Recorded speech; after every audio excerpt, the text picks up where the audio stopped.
ആതിരപ്പള്ളി മലക്കപ്പാറ റോഡിൽ കാട്ടാന ആംബുലൻസ് തടഞ്ഞു.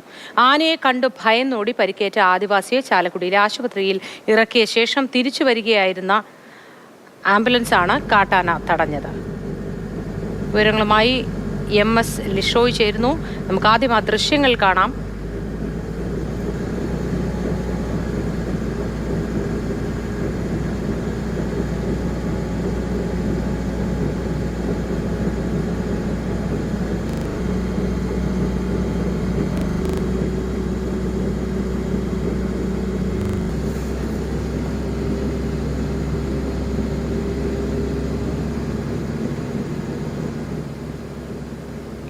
വിവരങ്ങളുമായി MS ലിഷോയ് ചേരുകയാണ്. Lishoy, good morning. ഈ ദൃശ്യങ്ങളിൽ തന്നെ നമുക്ക് മനസ്സിലാവും വളരെ രൂക്ഷമായ തറപ്പിച്ചുള്ള നോട്ടത്തോടു കൂടി നിൽക്കുന്ന കാട്ടാനയാണ്. എന്തെങ്കിലും മറ്റ് പ്രശ്നങ്ങൾ കൂടുതലായൊക്കെ ഉണ്ടാക്കിയോ? ആ ഭാഗത്ത് തന്നെ ഇപ്പോഴും കാട്ടാന തുടരുകയാണോ? ഇന്നലെ വൈകുന്നേരം മുതൽ ഈ കാട്ടാന പരിസരത്ത് ഒക്കെ തന്നെയുണ്ട്. അതായത് പത്തരിപ്പാല ഭാഗത്തും അതിനോടൊപ്പം തന്നെ ഈ പെൻസ്റ്റോക്ക് പൈപ്പ് പരിസരത്തും എല്ലാം തന്നെ ഈ ആന നിലയുറപ്പിച്ചിരിക്കുകയായിരുന്നു.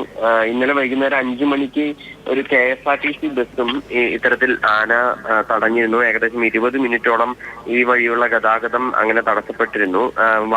ബസ്സിന് മുൻപിൽ ആന നിലയുറപ്പിക്കുകയായിരുന്നു. പിന്നീട് ബസ് ആന അല്പം വഴിമാറിയപ്പോൾ മുന്നോട്ടെടുത്ത് പോവുകയും ചെയ്തു.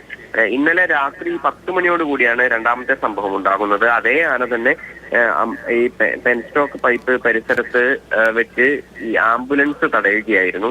ഈ രോഗിയെ, അതായത് കഴിഞ്ഞ ദിവസം തന്നെ ഈ അടിച്ചുതൊട്ടി കോളനിയിലെ ഒരു ആദിവാസി യുവാവ് ആനയെ കണ്ട് ഭയന്നോടി വീണ് കാലിന് പരിക്കേറ്റിരുന്നു. ഇയാളെ ചാലക്കുടി താലൂക്ക് ആശുപത്രിയിലേക്ക് എത്തിച്ച ശേഷം തിരികെ ആംബുലൻസ് മലക്കപ്പാറയിലേക്ക് വരുമ്പോഴായിരുന്നു ഈ ഒരു സംഭവം ഉണ്ടാകുന്നത്. ആന ഈ ആംബുലൻസിന് മുൻപിൽ നിലയുറപ്പിച്ചു.